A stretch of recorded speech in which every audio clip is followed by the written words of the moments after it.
first read Anne of the Island when I was 7 years old. Therefore, I had absolutely no experiential connection to it. Of course, I've read it many times since then, and now I've experienced many of the things described in the book. In chapter 37, Full-Fledged BAs, we read about what I would call Anne's graduation. I remember vividly my own graduation at the University of Glasgow. It was a beautiful July day, full of sunshine and warmth. We, the MAs, graduated in the Bute Hall, as all graduations, where all graduations take place at Glasgow. And the quads beneath the Bute Hall were beautiful in the aftermath of the graduation ceremony, as we all mingled around, spoke to our tutors and lecturers, and generally relaxed, knowing that finally we had made it. But like Anne, there were little things that marred my graduation, nothing major, but things that made it less than perfect. And so now, every time I read this chapter, I'm reminded very forcibly of my own graduation ceremony. So here we are, chapter 37 of Anne of the Island, Full-Fledged BAs. I wish I were dead, or that it were tomorrow night, groaned Phil. If you live long enough, both wishes will come true, said Anne calmly. It's easy for you to be serene. You're at home in philosophy. I'm not. And when I think of that horrible paper tomorrow, I quail. If I should fail in it, what would Joe say? You won't fail. How did you get on in Greek today? I don't know. Perhaps it was a good paper, and perhaps it was bad enough to make Homer turn over in his grave. I've studied and mulled over notebooks until I'm incapable of forming an opinion of anything. How thankful little Phil will be when all this examinating is over. Examinating? I never heard such a word. Well, haven't I as good a right to make a word as anyone else? Demanded Phil. Words aren't made, they grow, said Anne. Never mind. I begin faintly to discern clear water ahead where no examination breakers loom. Girls, can you realise that our Redmond life is nearly over? I can't, said Anne sorrowfully. It seems just yesterday that Pris and I were alone in that crowd of freshmen at Redmond. And now we are seniors in our final examinations. Potent, wise and reverend seniors, quoted Phil. Do you suppose we really are any wiser than when we came to Redmond? You don't act as if you were by times, said Aunt Jimsina severely. Oh, Aunt Jimsy, haven't we been pretty good girls, take us by and large, these 3 winters you've mothered us, pleaded Phil. You've been 4 of the dearest, sweetest, goodest girls that ever went together through college, averred Aunt Jamesina, who never spoiled a compliment by misplaced economy. But I mistrust you haven't any too much sense yet. It's not to be expected, of course. Experience teaches sense. You can't learn it in a college course.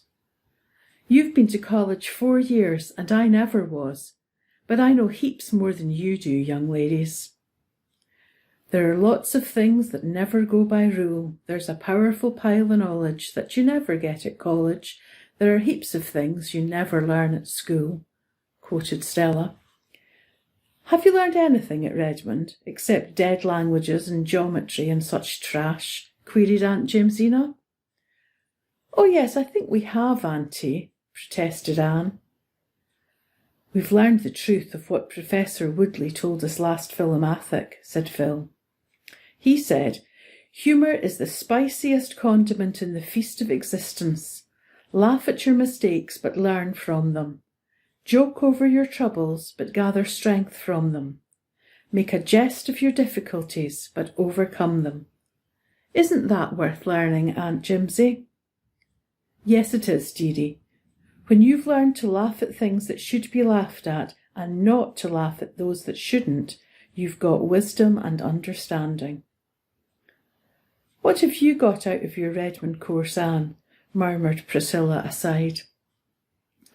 "I think," said Anne slowly, "that I really have learned to look upon each little hindrance as a jest, and each great one as the foreshadowing of victory. Summing up, I think that is what Redmond has given me." "I shall have to fall back on another Professor Woodley quotation to express what it has done for me," said Priscilla. "You remember that he said in his address, 'There is so much in the world for us all, if only we have the eyes to see it, and the heart to love it, and the hand to gather it to ourselves. So much in men and women, so much in art and literature, so much everywhere in which to delight, and for which to be thankful.' I think Redmond has taught me that in some measure, Anne." "Judging from what you all say," remarked Aunt Jamesina, "the sum and substance is that you can learn, if you've got natural gumption enough, in 4 years at college, what it would take about 20 years of living to teach you. Well, that justifies higher education in my opinion. It's a matter I was always dubious about before." "But what about people who haven't natural gumption, Aunt Jimsy?" "People who haven't natural gumption never learn," retorted Aunt Jamesina, "neither in college nor life. If they live to be 100, they really don't know anything more than when they were born. It's their misfortune, not their fault. Poor souls. But those of us who have some gumption should duly thank the Lord for it." "Will you please define what gumption is, Aunt Jimsy?" asked Phil. "No, I won't, young woman. Anyone who has gumption knows what it is, and anyone who hasn't can never know what it is, so there is no need of defining it." The busy days flew by, and examinations were over. Anne took high honours in English, Priscilla took honours in classics, and Phil in mathematics. Stella obtained a good all-round showing. Then came convocation. "This is what I would once have called an epoch in my life," said Anne, as she took Roy's violets out of their box and gazed at them thoughtfully. She meant to carry them, of course, but her eyes wandered to another box on her table. It was filled with lilies of the valley, as fresh and fragrant as those which bloomed in the Green Gables yard when June came to Avonlea. Gilbert Blythe's card lay beside it. Anne wondered why Gilbert should have sent her flowers for convocation. She had seen very little of him during the past winter. He had come to Patty's place only one Friday evening since the Christmas holidays, and they rarely met elsewhere. She knew he was studying very hard, aiming at high honours and the Cooper Prize, and he took little part in the social doings of Redmond. Anne's own winter had been quite gay socially. She had seen a good deal of the Gardners. She and Dorothy were very intimate. College circles expected the announcement of her engagement to Roy any day. Anne expected it herself. Yet, just before she left Patty's place for convocation, she flung Roy's violets aside and put Gilbert's lily of the valley in their place. She could not have told why she did it. Somehow old Avonlea days and dreams and friendships seemed very close to her in this attainment of her long-cherished ambitions. She and Gilbert had once pictured out merrily the day on which they should be capped and gowned graduates in arts. The wonderful day had come, and Roy's violets had no place in it. Only her old friend's flowers seemed to belong to this fruition of old blossoming hopes which he had once shared. For years this day had beckoned and allured to her, but when it came, the one single, keen, abiding memory it left with her was not that of the breathless moment when the stately president of Redmond gave her cap and diploma and hailed her B.A. It was not of the flash in Gilbert's eyes when he saw her lilies, nor the puzzled, pained glance Roy gave her as he passed her on the platform. It was not of Aileen Gardner's condescending congratulations, or Dorothy's ardent, impulsive good wishes. It was of one strange, unaccountable pang that spoiled this long-expected day for her, and left in it a certain faint but enduring flavour of bitterness. The arts graduates gave a graduation dance that night. When Anne dressed for it, she tossed aside the pearl beads she usually wore and took from her trunk the small box that had come to Green Gables on Christmas Day. In it was a thread-like gold chain with a tiny pink enamel heart as a pendant. On the accompanying card was written, "With all good wishes from your old chum, Gilbert." Anne, laughing over the memory the enamel heart conjured up of the fatal day when Gilbert had called her carrots and vainly tried to make his peace with a pink candy heart, had written him a nice little note of thanks. But she had never worn the trinket. Tonight she fastened it about her white throat with a dreamy smile. She and Phil walked to Redmond together. Anne walked in silence. Phil chattered of many things. Suddenly she said, "I heard today that Gilbert Blythe's engagement to Christine Stewart was to be announced as soon as convocation was over. Did you hear anything of it?"